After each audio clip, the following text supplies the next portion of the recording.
YouTubers, Mike Martin's here, Mike Martin's channel. I want to thank everybody for tuning into my channel. Um, I want to thank everyone for sending prayers to my wife.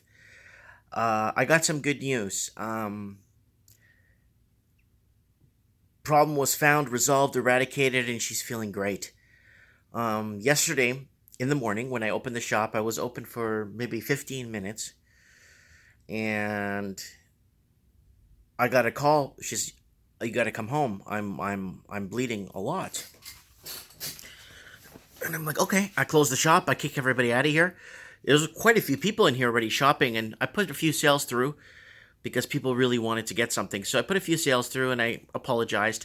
I got my friend to put up a sign at the door here because I didn't have time. Locked it up, flew home. Okay, and she was bleeding a lot, and she lost a lot of blood, and so we called an ambulance right away, and the ambulance came immediately, packed her up, got her going, put an IV, a drip, gets help put her in the ambulance. And then I went with my car, so we had to go to the Merritt Hospital. And then before you get shipped to the bigger hospital, so Merritt's more of a transport area where they kind of check your condition and then determine what hospital to send you to, whether they send you to Vancouver, whether they send you to Kamloops, whether they send you to Kelowna, even Vernon. Anyways, so she was we got her stable at the Kamloops Hospital. And luckily, our family doctor, was working that day because they do rotations, right? So I'm outside, and the guy's like, the doctor comes out and see me. She wants to say hi to you. Your wife wants to say hi to you. And I said, oh, okay. She's going to Kamloops. Or, yeah, no problem. I go over to see her, and then she goes, babe, give me a kiss. And I kissed her. And then it hit me. Her lips were so cold. It was like cold as ice. And then she whispered to me, she goes, please take care of the kids. And when she said that to me, that was the lowest punch, the lowest blow you could ever be told by somebody you love. And it hit me pretty hard.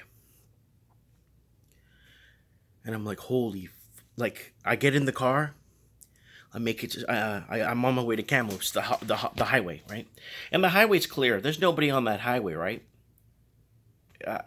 Tractor trailers, and the highway you could go 120, and beautiful two lanes, and I'm going. And then once the ambulance passed me, because I left first, right? And then once the ambulance passed me, I couldn't stop crying, man. I was just thinking everything in the book. We got to the hospital, and I couldn't see her. They were poking her. They were doing all kinds of stuff to her, and it was just like a finally, I get to the Kamloops Hospital. I ask for my wife and stuff, and I'm just confused, right? So there's a lady working there, and I was spelling my wife's last name wrong. It's a long, weird last name. So I just, for some reason, I just couldn't focus on that. And the lady looks at me. She goes, "She's your wife, and you can't spell her own name." Yeah. So, anyways, like it's really strange how when snowflakes get their feelings hurt all the time, but then when they get lash out on anybody else. Anyways, that's a topic for another day. So that was like, whoa. So like we got it figured out. It was just I couldn't focus. I was just on somewhere else.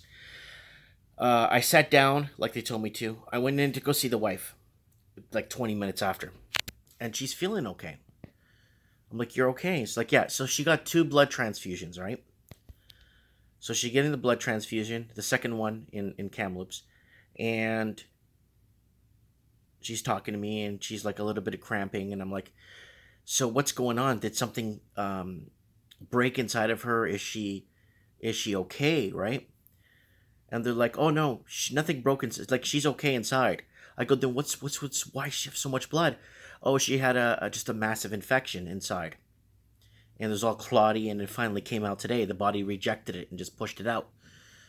Okay, so they were giving her all this stuff. So they gave her an intravenous for antibiotics, and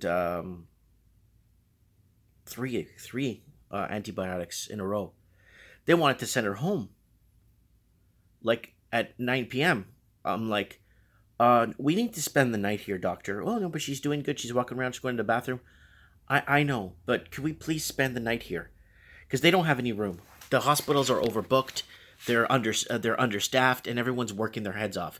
People are running around there with like a just I feel so sorry for these doctors and nurses. Anyways, we get that straightened out. The doctor says, okay, you can stay overnight. So she stays overnight. Um, yeah. 1 o'clock in the morning, I stayed by her side, holding her hand, petting her forehead, and petting her, and making her feel good. And then, um, and she's in a good mood. So I'm like, good, good, good. She falls asleep. She's snoring. She turns to her side. Okay. So I go to sleep in the van, in my van, in the emergency. So it was like 1 in the morning. I went to go sleep. I went back. She was cheery, happy. She was walking around. I'm like, oh my God, thank God. It's almost like it's like she says she feels like she's starting a new life, like she's starting over, like she has another chance or something on the way home when we're driving. So now she's home with my mom and dad at the house. She's relaxing. The kids are happy to see her. We're all happy to see her. And maybe I overreacted, but I was broken because I remember when I kissed her lips and her lips were cold. I was just like, I couldn't. I had troubles breathing. I was like, holy. Well, I walked outside, and then when she whispered to me to take care of the kids, I was like, what? Because it was pretty bad. And then it's like asked you guys for prayers to please pray for her, and it's just like it was like nothing happened. And I remember that story from the New Testament in the Bible where where a Roman soldier went up to Jesus and says, Jesus, my servant is so ill. I don't know what to do. Just only say the word, and I believe that you could heal him. And then Jesus said to him, I've never seen so much faith in one man. Go home, your servant will be fine. And when the Roman officer went home, his servant was fine. Like nothing happened. So I believe that there's always some sort of a bigger power out there and I want to thank you guys for sending out prayers and for your kind remarks. It really means a lot to me and my family. So I get home. I'm like, do you want? She goes, no, no, no. Go to the shop. You've been closed. Go to the shop. Don't worry about me. Your mom is here. She's cooking. Yeah. So, and that's the thing. My wife's been very relaxed, since the baby was born. She does, uh, very little, which is good. She let her heal and stuff. And my mom's doing a lot of cooking and work. And I kind of want to throw something out there. The amount of pain and the amount of stress and the amount of damage a woman goes through to give birth to us, to populate, to keep us going. The amount that a woman goes through is just phenomenal. I don't think no man could ever go through that. Like, no man. I think. Okay, wait. What I'm trying to say is, I think no man could do, or could understand, comprehend how much a woman goes through when it comes to childbirth and surgery and stuff.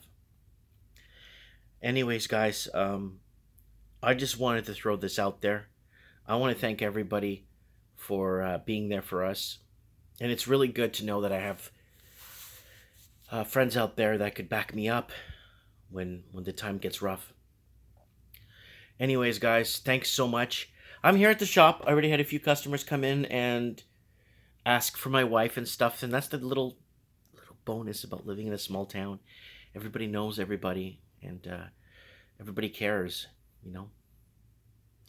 Let me know what you guys think. I'm off in a few hours anyway. I opened late. I'm off in a few hours to go back home, have dinner with the family. And I love you guys so much, and I want to thank you guys for this. And something came, something happened. Thank you. Thanks for watching.